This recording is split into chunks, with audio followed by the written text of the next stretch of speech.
Dimecres 9 de setembre. Evangeli i Salm. Primera lectura. És ell qui ha fet a uns el do de ser apòstol, a d'altres el de ser evangelistes. Lectura de la carta de Sant Pau als cristians d'Efes. Germans, jo, pres per causa del Senyor, us prego que visqueu com ho demana la vocació, que heu rebut amb tota humilitat i mansuetud, amb paciència, suportant-vos amb amor els uns als altres, no escatimant cap esforç per entrènyer la unitat de l'esperit amb els lligams de la pau. Un sol cos i un sol esperit, com és també una sola l'esperança, que neix de la vocació rebuda. Un sol Senyor, una sola fe, un sol baptisme, un sol Déu i Pare de tots, que està per damunt de tot, actua a través de tot i és present en tot. Però cadascun de nosaltres ha rebut la gràcia segons la mesura de la generositat del Crist.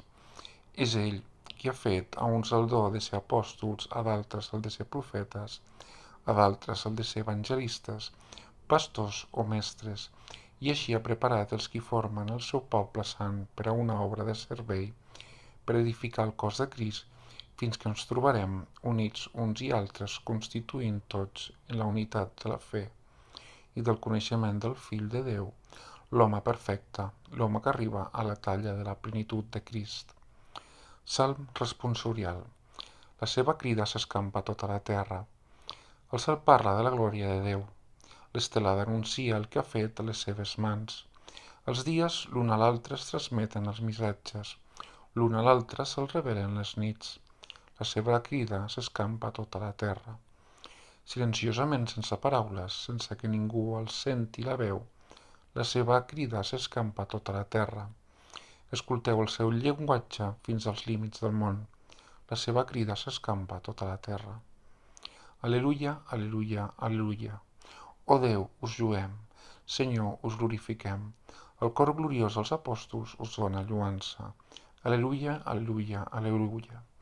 Vine amb mi, ell s'aixeca i se n'anà amb Jesús. Lectura de l'Evangeli segons Mateu. En aquell temps Jesús, tot passant, veia un home, que es deia Mateu, assegut al teloni i li digué: «Vine a mi». Ell s'aixecà i se n'anà amb Jesús. Després, mentre era a taula a casa, altres publicans, pecadors, es posaren també a taula amb Jesús els seus deixebles. Els fariseus se n'adonaren i deien als deixebles: «Per què el vostre mestre menja amb publicans i pecadors?»